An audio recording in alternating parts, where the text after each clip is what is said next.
भगवान शिव की बारात लेकर हिमालयपुरी की ओर प्रस्थान।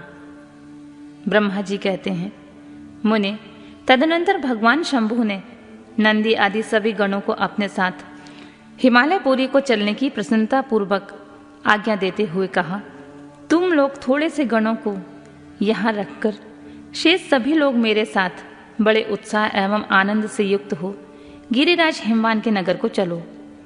फिर तो भगवान की आज्ञा पाकर गणेश्वर, शंखकर्ण, केकराक्ष, विकृत, विशाख, पारिजात, विकृतानन, दुदुम्ब, कपाल, संदरातक, कुंदुक, कुंडक, विष्टभ, पिपल, सनादक, आवेशन, कुंड, पर्वतक, चंद्रातापन, काल, कालक, महाकाल, अग्रिक, अग्निमुख, आदित्य मूर्धा, धनावह, सनाह, कुमुन अमोद, कोकिल, सुमंत्र, काकपादोदर, संतानक, मधुपिंग, कोकिल, पूर्णभद्र, नील, चतुर्वकृत, कर्ण, आहिरोमक, अज्जबाक्ष, सतमन्यु, मेघमन्यु, काष्टागूढ़, विरूपाक्ष, सुकेश,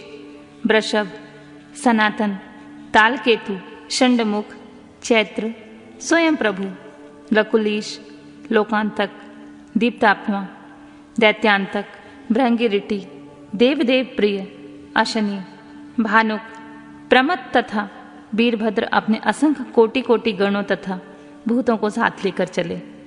नंदी आदि गणराज असंख्य गणों से घिरे चले तथा क्षेत्रपाल और भैरव भी कोटि कोटि गणों को लेकर उत्सव मनाते हुए प्रेम और उत्साह के साथ चल पड़े।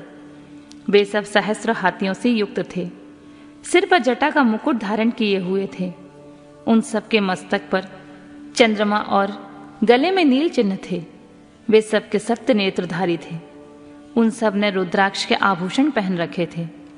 सभी उत्तम भस्म धारण किए हुए थे और हार, कुंडल, केयूर तथा मुकुट आदि से अलंकृत थे। इस प्रकार देवताओं तथा दूसरे दूसरे गणों को साथ ले भगवान शंकर अपने विवाह के लिए हिमवान के नगर की ओर चले। चंडी देवी रुद्रदेव की बहन बनकर खूब उत्सव मनाती हुई बड़ी प्रसन्नता के साथ वहां आ पहुंची। वे शत्रुओं को अत्यंत भय देने वाली थीं। उन्होंने सांपों के आभूषणों से अपने को विभूषित कर रखा था। उनका वाहन प्रेत था। वे उसी पर आरूढ़ हो अपने माथे पर एक सोने का भरा हुआ कलश लिए चल रही थीं। वह कलश महान प्रभा पुंज से प्रकाशित हो रहा था। मुने, वहां करोड़ों दिव्य भूतगण शोभा पाते थे, जिनका रूप विकराल था। उनके रूप रंग भी अनेकों अनेक प्रकार के थे। उस समय डमरुओं की डिम डिम घोष से, भेरियों की गड़गड़ाहट से और शंखों के गंभीर नाद से तीनों लोग गूंज उठे थे। दुधुम्बियों की ध्वनि से महान कोलाहल हो रहा था। वह जगत को मंगल करता हुआ अमंगल का नाश करता था। देवता लोग शिव गणों के पीछे होकर बड़ी उत्सुकता के साथ बारात का अनुसरण करते थे। संपूर्ण सिद्ध और लोकपाल आदि भी देवताओं के साथ थे। देव मंडली के मध्य भाग में गरुड़ के आसन पर बैठकर लक्ष्मीपति भगवान विष्णु चल रहे थे। मुने, उनके ऊपर महान छत्र तना हुआ था, जो उनकी शोभा बढ़ाता था। उस पर चमर डुलाए जा रहे थे। वे अपने गणों से घिरे हुए थे। उनके शोभाशाली पार्षदों ने उन्हें अपने ढंग से आभूषण आदि के द्वारा विभूषित किया था। इसी प्रकार मैं भी मूर्तिमान वेद शास्त्रों, पुराणों, आगमों, सनकादि महासिद्धों, प्रजापतियों, पुत्रों तथा अन्यान्य परिजनों के साथ मार्ग में चलता हुआ बड़ी शोभा पा रहा था और शिव की सेवा में तत्पर था।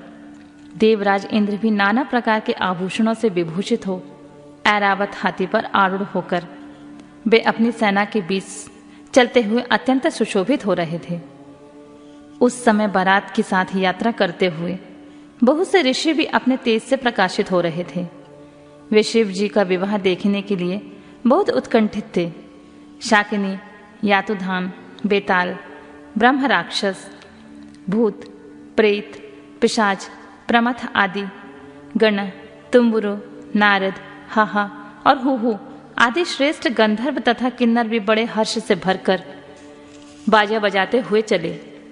संपूर्ण जगत माताएं, सारे देव कन्याएं, गायत्री, सावित्री, लक्ष्मी और अन्य देवांगनाएं, ये सभी दूसरी देव पत्नियां जो संपूर्ण जगत की माताएं हैं, शंकर जी का विवाह है, यही सोचकर बड़ी प्रसन्नता के साथ उसमें सम्मिलित होने के लिए गईं।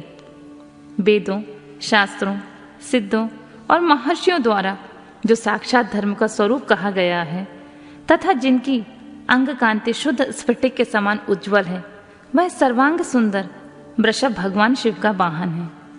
धर्म वत्सल महादेव जी उस वृषभ पर आरूढ़ होकर सबके साथ यात्रा करते हुए बड़ी शोभा पा रहे थे। देवर्षियों के समुदाय उनकी सेवा में उपस्थित थे। इन सब देवताओं और महर्षियों के एकत्र हुए समुदाय से महेश्वर की बड़ी शोभा हो रही थी। उनका बहुत श्रृंगार किया गया था। वे शिवा का पारिग्रहण करने के लिए हिमवान के भवन में जा रहे थे। नारद इस प्रकार बारात की यात्रा संबंधी उत्तम उत्सव से युक्त शंभु का चरित्र कहा गया। अब हिमालय नगर में जो सुंदर प्रतांत घटित हुआ है उसे सुनो।